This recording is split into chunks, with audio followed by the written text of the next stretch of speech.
The first semi-final is about to get underway. Best of luck later on, mate. Looking forward to it as Phil Parkin breaks off in our first semi-final. The rules stay the same. It's still a 30-minute match clock.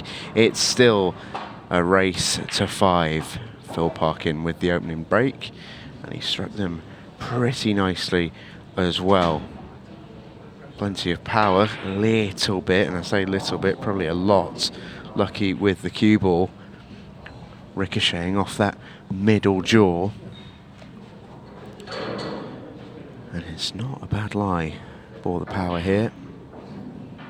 Very presentable opportunity, in fact. First shot was the toughest, and that may be, even at this early stage, something of a frame winner. We've seen 2 different games from Phil so far today. He came out on the right side of an absolute dish fest involving he and Chris Melling earlier on. His match this afternoon in the quarter-final was an entirely different proposition, really. It was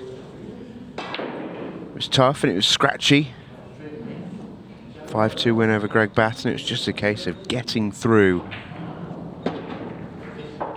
Sometimes that is the key. Can't always play your best ball. Just heard from Arfan there. He feels like he's already been able to play his best stuff today, but he's got through 2 big matches and just got to win the moments, and Arfan's done that today very, very well indeed. Phil is a touch awkward here. Just wants to leave himself a nice line for the red to the left middle as his last ball. I think he's going to have to settle for going through a gap, which isn't necessarily the end of the world, but he's gone for the double. I'm amazed at that. He's made it. Obviously didn't feel like he could hold the cue ball. This is where I thought he'd want to end up, but he obviously felt like he couldn't get there. It's a bit of a champagne finish from Phil Parkin, who's going to get out and going to put the 1 next to his name on the scoreboard. I didn't see that coming. Yeah, it was brilliant. He couldn't put that back into the corner and hold in any way, and he's very good at evaluating, kind of like ruling out the options. Okay, I can't do that, so right, I've got to find something else. And it's irrelevant to him that the pot was so easy to the corner. If it doesn't give you position, what's the point of potting it? In this match, I'm sure it will be to an extent.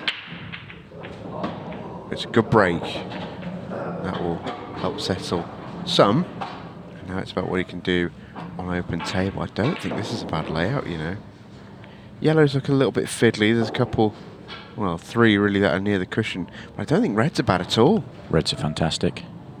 And you have to say, for Dylan, sometimes you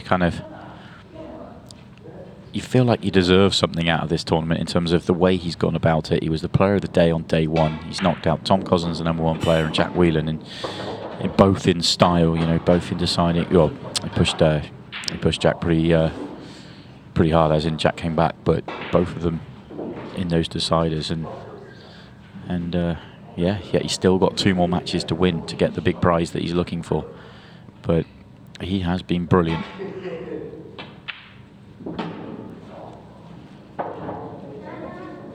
Red up to the top right goes pretty comfortably. May take it now. May just get one of the reds to the middle out the way first.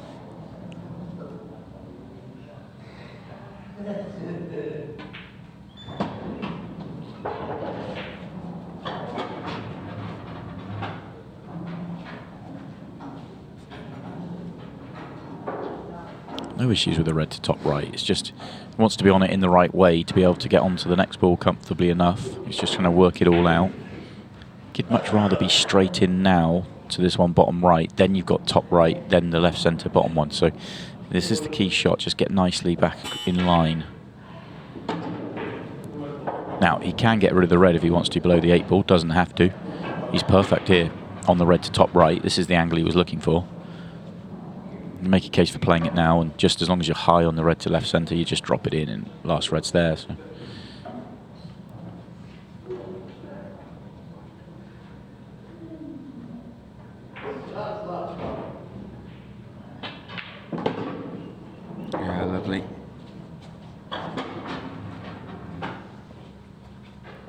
Well, if there were any pre-match nerves, as he'd only be human, I think they're about to be dispelled.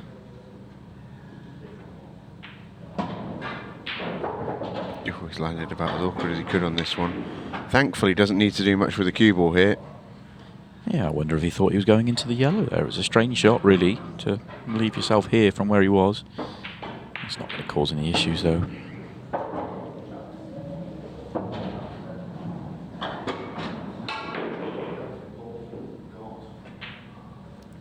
Lethal Leary ties things up. It's one each. Miss hit. Miss hit his first break as well, Phil. Yeah, I'll take the outcome. I'd keep missing it if they're going to come out that good.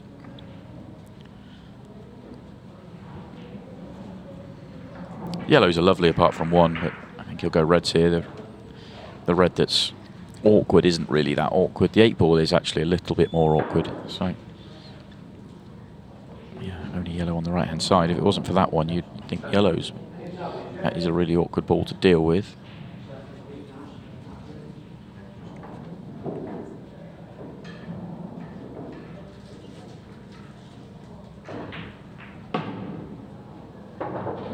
Knuckles of play.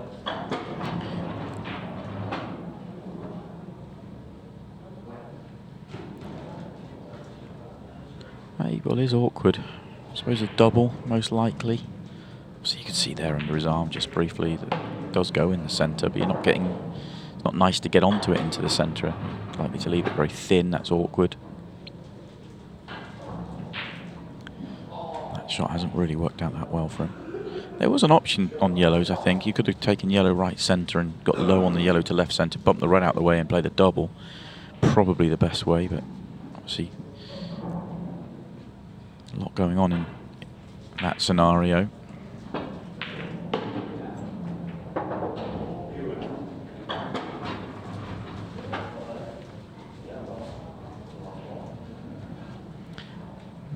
You can leave the red to right centre is left centre is his last ball potentially, which might mean he could get on the 8-ball down the table. Not much room though.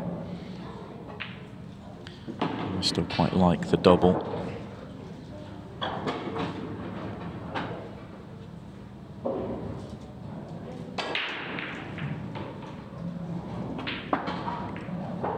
He's already shown us that he does like the doubles.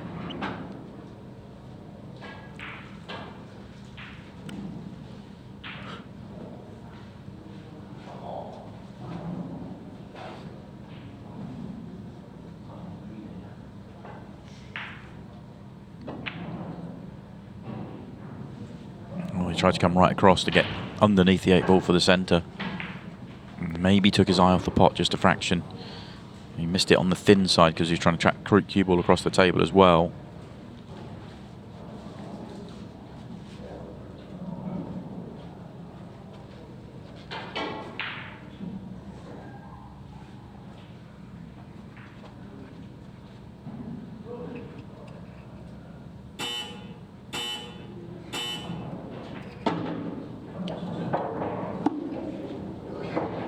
That's a strange shot. Must have been touching ball. Has he left a gap? Didn't hear touching ball call, but it must have been. So there's obviously no gap to the potting angle. You can get to the left-hand cushion. He's trying to see if he can kick it into the top corner, which means he probably doesn't feel like he can get to it to the centre. Let's see. Yeah, he couldn't quite get to it to be able to make it towards the centre.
Surprised he's tried to play the cannon there.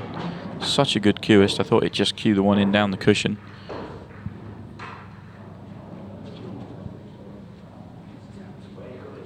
Got a sort of double kiss on it. Sort of kept it close to the cushion. It gets the half ball. It's perfect, really. So you can understand why he took it on.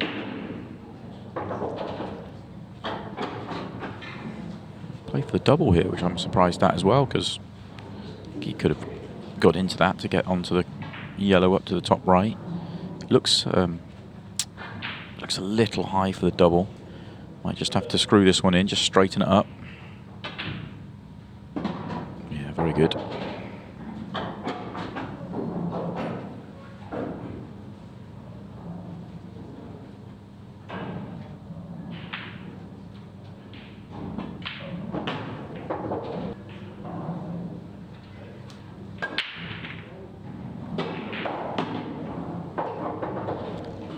Break continues to look dangerous for Dylan. It does.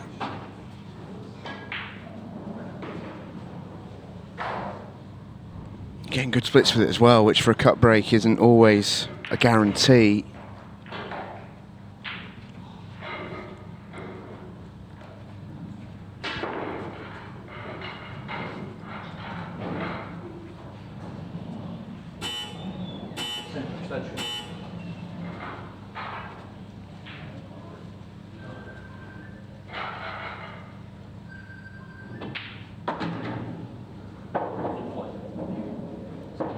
Little grimace. He's not in perfect position. There might have been a mobile phone going off on his backswing there, and I think that may be why he just looked away. But there is always distractions out in the arena. We do play in a club here, and that does happen. So nothing different, nothing new for the players. Oh. Well, can he still play that yellow, or is he dead in the water? I think he might have had a bit of a nudge here, you know.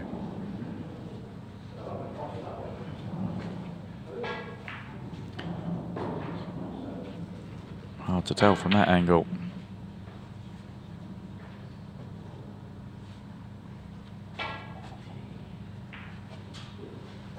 Even if he makes it, cue ball is doing some miles. He's made it. How's the line? There's the line. Well, Phil running aground in the last frame. Dylan runs aground in this one. Started with 2 breaks and run. And now, well, we have 2 counter clearances.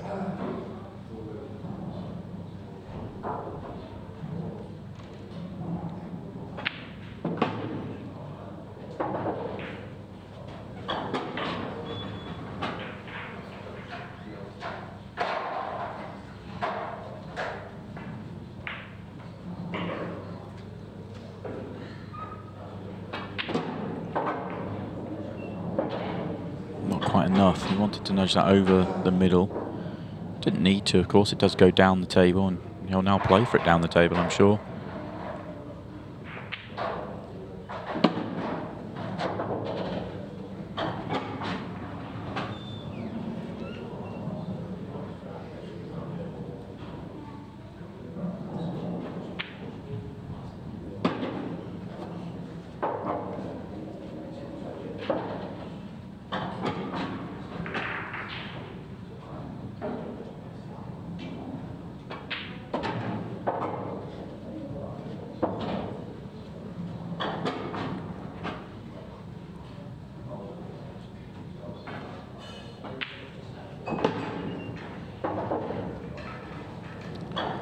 Well, back and forth we go. Phil Parkin breaks and runs. Dylan Leary breaks and runs. Move up those rankings.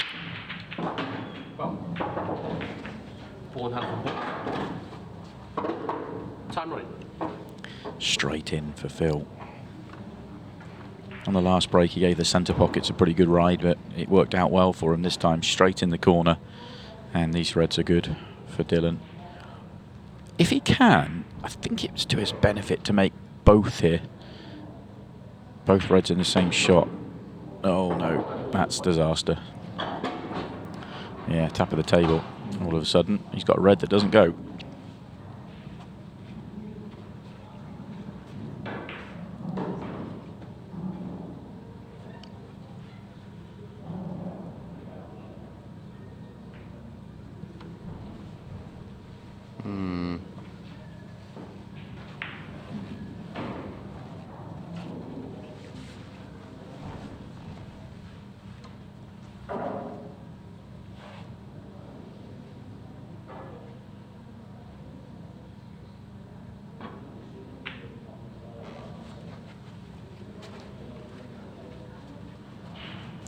And that's made things trickier for Dylan. For Phil, for going straight in off on the break to be coming back to the table after one shot over the moon. I know that there's some issues out there and it's going to take a little bit of working out, but whenever you break like that, you expect to lose the frame off it. He'll be over the moon to be in this fight. Dylan might be able to go. If he can see the one to top left, he can't get good position. So this is so much harder than it was with his original chance.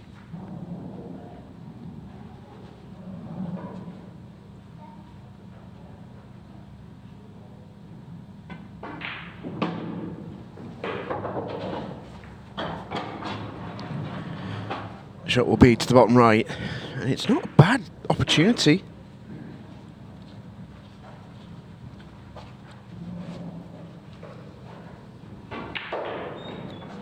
Needs to line this up and then execute. Cue ball is crucial here.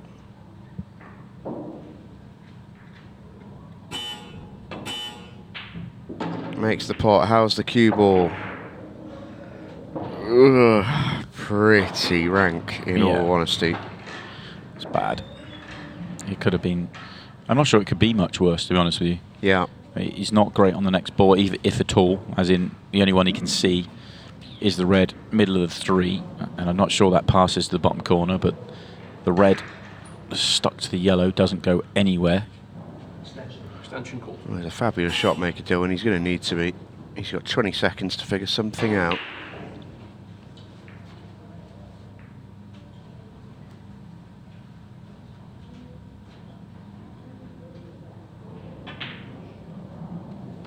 That's a beautiful shot. Well, that is excellent. He keeps a leg in this frame. And it's not just the snooker, which was excellent, but the red's not gone dead either.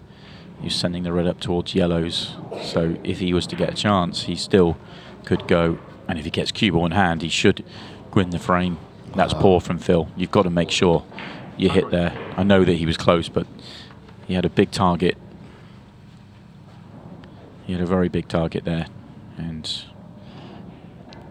it was close, but the bump of the pocket is going to hurt him. Yeah, you know, he's in a tough spot, but you just cannot foul there. Yeah, I mean, if you get out of that snooker and Dylan makes a clearance, so be it, but you cannot give him cue ball in hand. I think he's just got himself the angle he was looking for, which is just off straight. You can screw up the left-hand side of the table.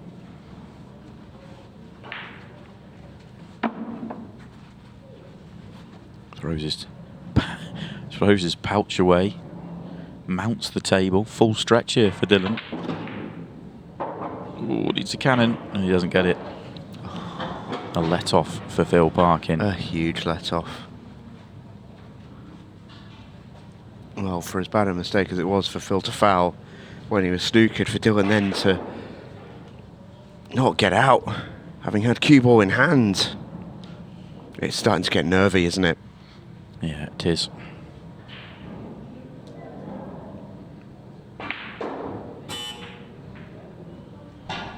Pretty good effort, that. Pretty good effort. It would have been an extraordinary shot if he'd have made it. Phil's still got something to think about. Yeah, decisions for Phil. Do you pot the one in the centre, then play the loss of turn, hoping to hide the white, or do you just go down the table, play the snooker? He's going to go for the first option. It's not the best of shots, in all honesty.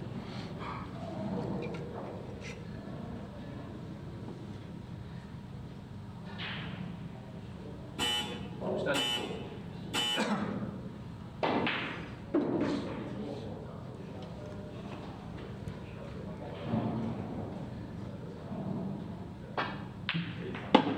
That's a brilliant shot. That is a fabulous shot. Wow. I thought the first one was poor. He put himself under pressure, but that may be the best shot he's played in the match. That was excellent.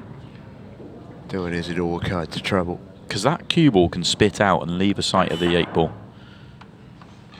Yeah, it might have been a pretty impossible snooker to get out of.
Not quite the explosion of previous cut breaks there. He almost looked like he took a little bit off it.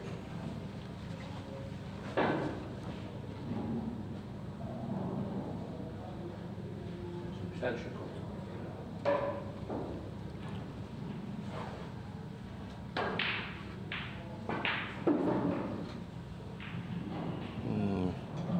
Bit of a grimace.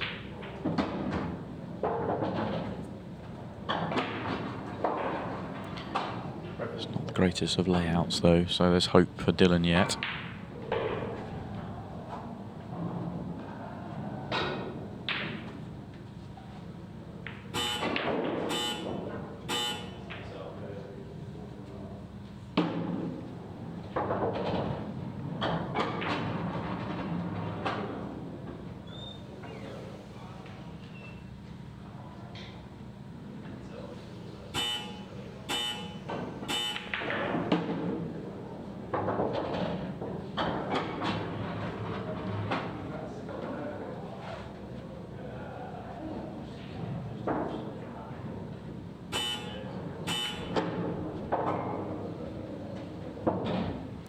This is where the hard work begins.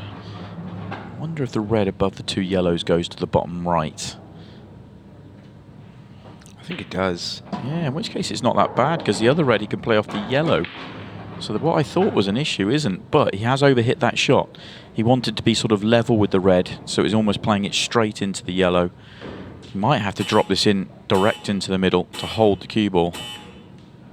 Yeah, and that was a harder shot. If he's playing it off the yellow, it's so much easier.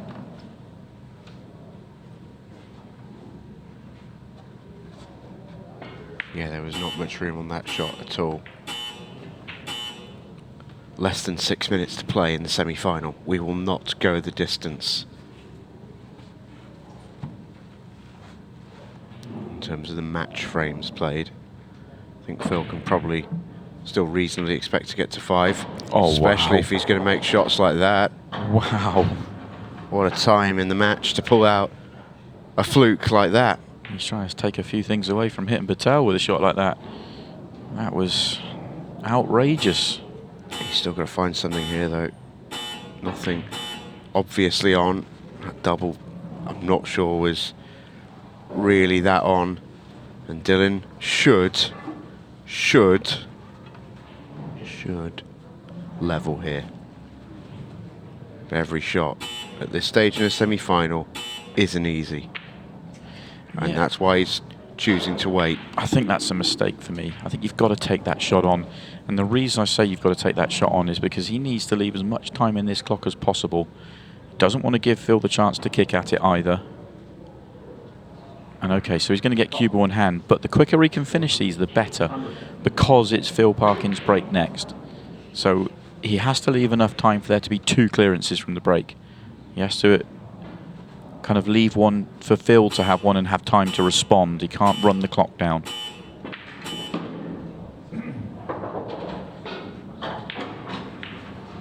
Yeah, agreed.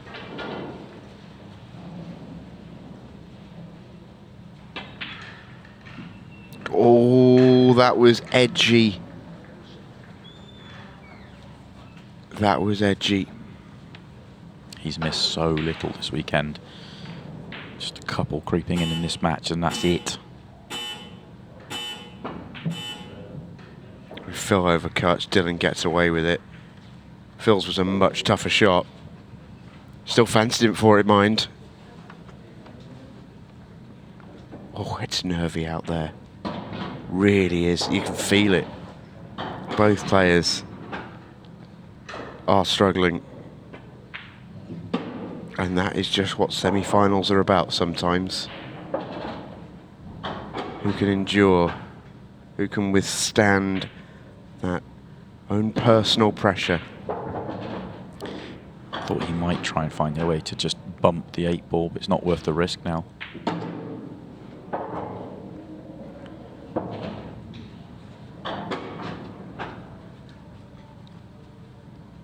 Normally I wouldn't say it, but just because it's edgy, because it's a semi-final. He's happy enough with a double though.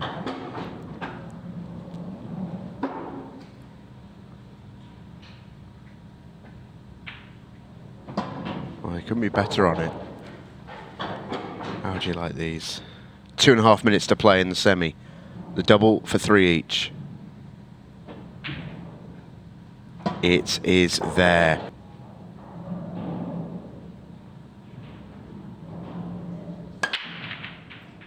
Booming break. Need to ball, desperate for a ball. Oh, it's a sticky layout, you know. It's a horrible layout. We may well get a 6 red at this rate. I'll be surprised if we don't. I really will. I think the only way we see a player win this one is to have one player take on a miracle finish too early and leave the opportunity for the counter. I'm all for Dylan trying to go here, but he's just got to be careful that he doesn't chase too much. Make sure that there isn't time to counter clear before you have to play the miracle shot. I don't think you can. Yeah, this is a sensible decision. Yeah, he may get a cue ball in hand here. May, he shouldn't. What's Phil thinking? Kick shot's risky, don't get this wrong. Yeah, hit the 8 ball first. Yeah, but that's put that red dead. So it's kind of made, if you're going to make the mistake, he's made the mistake on the right side, because it means that Dylan's chances of clearing have just gone completely, really. Unless, does that red slide in? It must do the way he played that. 1 minute. 1 minute to become a finalist.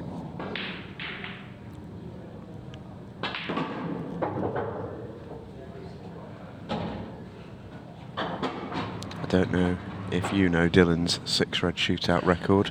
I can tell you he is 0 and 10. 0 and 10. I knew he does wasn't love a 6 red shootout. Yeah, I knew he was not got the greatest record, but I didn't know it was that bad. Well, does this sneak in? Well, working on the assumption it didn't, but he's left himself a poor angle unless he fancies just sliding by and then the double. There's under 25 to play, so he shouldn't worry about being countered. In it goes. Can he get this in towards a pocket somewhere? 15 seconds. The treble was on, but he wasn't going to reach. And it will go to a shootout. The clock strikes midnight on our first Players' Championship semi-final. Dylan Leary and Phil Parkin cannot be separated. Dylan is fueling up for what he knows will be a very, very big next 5 minutes or so. Must be stationary, other balls can be moving. Phil Parkin for a spot in the final. To set the time, it's a nice break.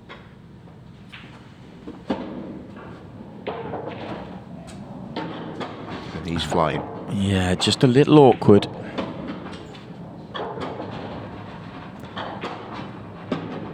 It's going to be solid. It's going to be very solid. He's got to be happy with that. For a spot in the final, Dylan Leary has to beat 22.36. That is a nice break, and now he's got to go. It's doable. It is doable here. It's got to go up the table. This has to go in. It does. Oh, it just rolls off the lip. If that had gone in, that might have been the moment. Oh, and he nearly made both to do it. Dylan Leary misses out by a tiny, tiny margin. And Phil Parkin qualifies for his first ever Ultimate Pool final. And Dylan Leary, for the second time in his Ultimate Pool career, stalled at the semi-final stage. It scarcely comes any closer.